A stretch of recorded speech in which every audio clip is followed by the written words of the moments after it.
अस्सलाम वालेकुम व्यूअर्स, मैं हूं एहतिशाम रशीद और आप देख रहे हैं शान फैंसी पोल्ट्री क्लब चैनल। आज मैं न्यू टॉपिक के साथ आपके सामने हाजिर हुआ हूं। आज मैं आपको बताऊंगा कि इनक्यूबेटर आप कैसे बनाएंगे। ये सामने जो आपके पास इनक्यूबेटर है ये हमने ख़ुद घर में तैयार की है और इसका साइज़, लेंथ, ये वो और क्या क्या चीज़ें ज़रूरत होंगी ये सब मैं आपको बताऊंगा। वीडियो एंड तक ज़रूर देखनी है क्योंकि अगर आपका पॉइंट कोई मिस हो जाता है तो उसमें मे भी आपको फिर बनाने में इशू होगा। थोड़ा मुश्किल नहीं है लेकिन थोड़ा सा टेक्निकल ज़रूर है, तो वीडियो को आखिर तक ज़रूर देखिएगा। और अब जिन लोगों ने, जो न्यू यूज़र्स हैं, जो न्यू मेरे व्यूअर्स हैं, जिन्होंने हमारा यूट्यूब चैनल अभी तक सब्सक्राइब नहीं किया, वो सब्सक्राइब ज़रूर कर लें और बेल आइकन को सेलेक्ट करें ताकि मेरी आने वाली हर न्यू वीडियो आप तक बआसानी पहुंचती रहे। और कोई भी अगर इशू हो, कोई मालूमात चाहिए या हमें कोई सजेशन देनी हो तो आप कमेंट सेक्शन में उसके हवाले से आप हमें कमेंट कर सकते हैं। अभी मैं आपको सबसे पहले ये बताऊंगा कि इनक्यूबेटर बनाने के लिए क्या क्या चीज़ें ज़रूरी हैं। ठीक है, ये आपके सामने है, ये थर्मोपोल का बॉक्स है और इसे हमने इस तरीक़ाकार से बनाया है। ठीक है, इसमें चीज़ें क्या क्या ज़रूरत है। इसमें सबसे पहले तो आपने होल्डर लेने हैं क्योंकि इसकी लेंथ आपको जो नज़र आ रही है काफ़ी है, बहुत ज़्यादा लेंथ है। और इसमें हमने 3 बल्ब का इस्तेमाल किया, 2 उस तरफ तार एंड तक के लिए, क्योंकि पंखे लगे हुए हैं बीच में 2, ये एक आपके सामने, एक ये है, एक वो है। तो ये क्योंकि आगे एग्जॉस्ट वाला काम करेंगे, पीछे से गर्म हवा लेके आगे इसे थ्रो करेंगे, लेकिन एंड तक कोई ऐसा इशू ना हो तो हमने उसके लिए एक एक्स्ट्रा बल्ब लगा दिया क्योंकि सर्कुलेशन तो अंदर होती रहेगी। ठीक है, अब इसमें चीज़ें ज़रूरत क्या क्या है। आपने होल्डर लेने हैं, ये तो बहुत बड़ा है, आप इससे ऑब्वियसली सी बात है आप छोटा मीडियम साइज़ ही लें।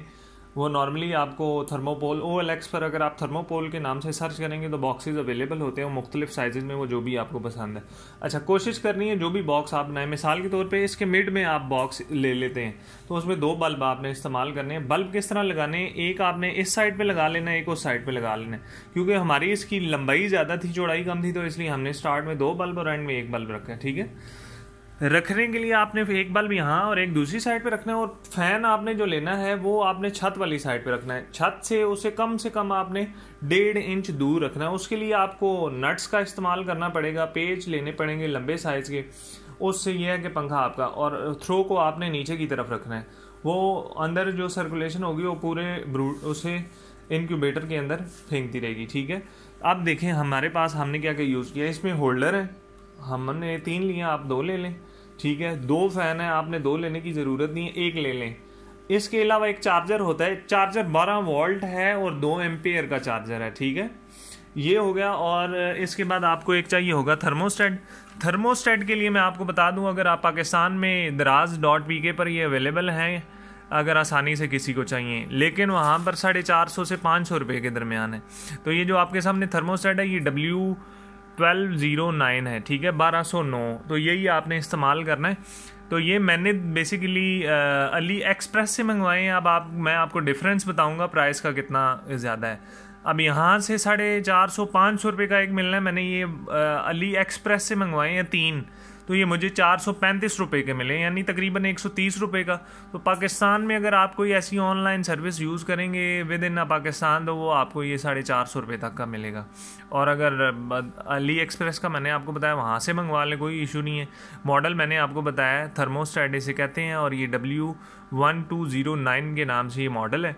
अच्छा, वायरिंग का मैं आपको बताऊंगा। वायरिंग इसमें कोई रॉकेट साइंस नहीं है, आपने बहुत सारी देखी होंगी, अभी आपके सामने जुड़ा हुआ है।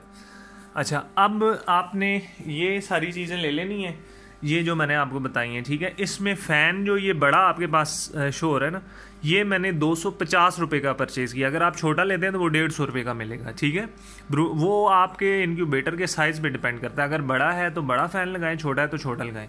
चार्जर सबको एक सेम ही लगेगा। चार्जर का मकसद क्या होता है, बेसिकली चार्जर आपके फ़ैन को कंट्रोल करेगा चलाने के लिए, और सेकेंडली ये आपके थर्मोस्टेट को इसी से ही पावर मिलेगी। डायरेक्ट आप इसे पावर नहीं दे सकते। ठीक है, क्योंकि डायरेक्ट देंगे तो ये चीज़ें जल जाएंगी, इन्हें डायरेक्ट नहीं चलाया जा सकता है। इसके लिए अब आपने ये चार्जर लेना है, एक फ़ैन लेना है, होल्डर लेने हैं और थर्मोस्टेट, ये चीज़ें अपने पास नोट कर लें।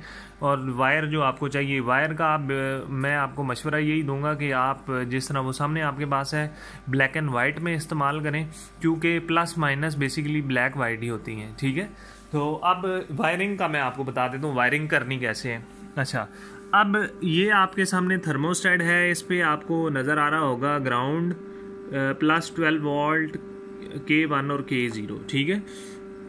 अब जो ग्राउंड है इसमें आपने पंखे की भी ब्लैक और रेड वायर में ही आपको पंखा मिलेगा, और इसी तरह आपको जो चार्जर है वो भी मिलेगा। चार्जर के साथ आप कोशिश करें कनेक्टर ले लें, चार्जर का आप जो जगह होती है वो काटे ना। कनेक्टर आपको 10 रुपये का मिलेगा, इससे ये होगा कि आपका चार्जर बच जाएगा, वो किसी और इस्तेमाल में इन फ्यूचर अगर आपको यूज़ पड़ता है तो वो यूज़ भी हो जाएगा, ठीक है। अब ये जो ग्राउंड है इसमें आपने ब्लैक तार लगानी है, ठीक है, क्योंकि माइनस हमेशा जो है वो ब्लैक होती है और वो माइनस ग्राउंड में लगानी पड़ेगी आपको, ठीक है। सेकेंडली आपके सामने प्लस 12 वोल्ट है, ये इसमें ये चार्जर, ये जो मैं आपको दोनों 12 वोल्ट और G एंड D बता रहा हूँ ना, ये चार्जर के लिए फ़ैन के लिए इस्तेमाल होगी। आप कोशिश कीजिएगा बैग से ही सारी वायर्स जो हैं आपस में जोड़कर उनकी एक तार आगे ले आए जो इसमें लगा दें। आप इधर प्लस लगाएंगे, रेड वाली ये आपके सामने प्लस 12 वोल्ट है, और ग्राउंड में आपने चार्जर की और फैंस की ये तारें आ रही हैं, ये याद रखिएगा। अब आपके सामने जो दूसरे हैं, जिस तरह K1 है और इसके अलावा आपके सामने K0 शो है। अब इसका थोड़ा सा लोगों को कन्फ्यूजन होती है, ये आज मैं इतना आसान आपको तरीका बताऊंगा कि आपके लिए आसानी हो जाएगी। ये मेरे कैमरामैन, अब मैं इन्हें ज़रा दे रहा हूँ, ये पकड़ेंगे।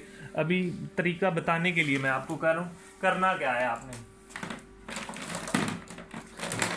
अच्छा जी, आप ये समझ लें कि ये आपकी वायर है, ठीक है। यहाँ से आपने इसको जिस तरह नॉर्मल आप कनेक्ट करते हैं, ठीक है, इन्हें आप बल्ब के साथ लगा देंगे। अब ये बल्ब से आगे समझ लें, यहाँ पर इसमें से आपने एक वायर को छोड़ देना है, ठीक है, एक को ले लेना है, इससे आपने इस तरह दरमियान से काट देना है, तो इसके दो सिरे निकल आएंगे। एक सिरा आप K1 में जो मर्जी दे दें और एक K0 में आप डाल दें, ठीक है। आगे आपके पास ये इधर लग जाएंगे, ये पीछे बल्ब में लग जाएगी, और आगे आपके पास ये तार सेम एज इट इज़ वैसे ही आ रही होगी। अब यहाँ पर आप स्विच लगा दें, स्विच को आप बिजली में डालेंगे, प्लस आपको चार्जर ज़रूर एक्स्ट्रा अलहदा से एक सॉकेट में डालना पड़ेगा, क्योंकि चार्जर को पावर अलहदा है और इसकी पावर अलहदा है। तो ये दो स्विच आप दोनों डालेंगे, चार्जर से आपका थर्मोस्टेट ऑन हो जाएगा, वो उसे फंक्शनल कर देगा, और पावर के लिए जो बल्ब्स को जानी है। अब ये K0 और K1 जो मैं आपको शुरू में दिखा रहा था, इसका मकसद क्या है। बेसिकली ये रिले लगी हुई है, रिले का काम क्या है, अंदर इसके एक टेम्परेचर सेंसर हमने लगाया हुआ है, वो आपको जहाँ फीजेबल लगे दरमियान में कोशिश करें, इंक्यूबेटर के बल्ब्स के दरमियान में हो, क्योंकि उससे यह है कि टेम्परेचर दोनों साइड्स का वो चेक करके उसके मुताबिक उसे ट्रिप करेगा। अच्छा, K0 K1, अब एक हमने जैसा कि मैंने आपको बताया था, ये वायर काट देंगे, एक छोड़ देंगे, ये तो डायरेक्ट है जो स्विच में जाएगी और बल्ब में जाएगी। दूसरी एक ये इसमें लगाएंगे, इसमें दूसरी इसमें लगाएंगे। इसका मकसद क्या है, बेसिकली बल्ब्स को स्विच ऑन ऑफ करना। बल्ब स्विच ऑन ऑफ होंगे अपने मुकर्ररा टेम्परेचर पर, तभी जाके हमारा इंक्यूबेटर सक्सेसफुल होगा, ठीक है। अब जिस तरह के मैंने इसके अंदर जो टेम्परेचर कंट्रोलर है, इसका एक वायर इसमें हमने K0 में लगाई है और एक K1 में लगाई है, ठीक है। जैसे ही टेम्परेचर हमने 38 सेट किया हुआ है, 38 पर जाएगा, सारे के सारे बल्ब ऑफ हो जाएंगे। फैंस चलते रहेंगे लेकिन बल्ब ऑफ हो जाएंगे। फैंस अगर आप चाह रहे हैं ऑफ हों तो उसके लिए मैं आपको रेकमेंड बिल्कुल नहीं करूँगा, क्योंकि फ़ैन का काम वो चलते रहने चाहिए, क्योंकि अंदर सर्कुलेशन होती रहेगी, वो बेहतर रहेगी। अगर आप फ़ैन को दूसरे तरीके से, जिस तरह थर्मोस्टेट पे बल्ब स्विच ऑन ऑफ हो रहे हैं, वो उससे कनेक्ट करेंगे तो उससे रिजल्ट अच्छा नहीं आता। हमने खुद भी ये ट्राई कर चुके हैं पहले, लेकिन आपको इसलिए मना करें क्योंकि आप न्यू है, तो आपका इस हवाले से कोई नुकसान ना हो। तो ये इंक्यूबेटर बनाने का बहुत आसान तरीका था। वायरिंग मैंने आपको बताई है, मेन काम ही वायरिंग का है। घर में तो आप वैसे खुद भी छोटे मोटे काम इलेक्ट्रिशियन टाइप के जो बल्ब लगाने या स्विच लगाने, ये तो कर लेते हैं। ये भी सेम एज इट इज़, ये इसमें कोई रॉकेट साइंस नहीं है। दिखाने में आपको ऐसा लगेगा जी इसमें थर्मोस्टेट है, बल्ब है, स्विच ऑन ऑफ होते हैं, इसके साथ प्लस अब वो भी लगे हुए हैं, तो ये आप टेंशन नहीं लेनी। अब थर्ड इसमें जो हमने एक थोड़ी सी समझ लें कि मज़ीद चीज़ ऐड की है, वो ये ट्रे है। अब देख लें इसके नीचे कोई भी इस टाइप की चीज़ नहीं है, इसे जस्ट हमने अपने आसानी के लिए बनाया। अगर मैं इस ट्रे को निकाल दूं तो इस इंक्यूबेटर के अंदर कम से कम 150 से ज़्यादा अंडा लगता है, लेकिन इस ट्रे की वजह से अभी हम इसमें 90 अंडा लगा पा रहे हैं। लेकिन ये हमारे लिए आसानी है। अब आपने ये ज़रूर यूज़ करना है, ठीक है। ये आपको HTC1 के नाम से एक हाइग्रोमीटर मिलेगा। इसका मकसद क्या है, आप जब बेसिकली एक थर्मोस्टेट आपने तो ऑटोमेटिक लगाया हुआ है और एक ये है, इस पर टेम्परेचर और नीचे ह्यूमिडिटी। आप इसे अंदर रख देंगे। ह्यूमिडिटी मैं आपको बताऊं कि लोग कहते हैं कि आप ह्यूमिडिटी जो है इसमें रखें जी, तकरीबन 50 रखें पहले या 55 रखें। मैं आपको मशवरा ये दूंगा, इसमें ह्यूमिडिटी अगर आप पूरा टाइम 60 रहने देते हैं, हैचिंग का रिजल्ट बहुत बेहतरीन आएगा और इसमें कोई इशू नहीं होगा। लोग कहते हैं 55 रखें, फिर एंड में 65 चला जाए या 65 से ऊपर होना चाहिए आखिरी 3 दिन में हैचिंग के डे में। ऐसा आप अगर करना चाह रहे हैं कर लें उसमें, लेकिन हैचिंग रिजल्ट कम आएगा। जिस तरह मैं आपको बता रहा हूँ, आप ट्राई कर लें। कोई मसला होता है मेरे से कांटेक्ट कर लें, लेकिन इस पे आपने 60 रहने देना है। अब आप देख सकते हैं कि एक आमन तो कमरे का रूम नॉर्मल इसमें ह्यूमिडिटी आ रही है, इनके लिए हमें बेसिकली चाहिए 55 से भी होती है, लेकिन 60 रखें अच्छा थ्रू आउट दी 21 डेज, ठीक है। तो ये आपने रखने की कोशिश करनी है।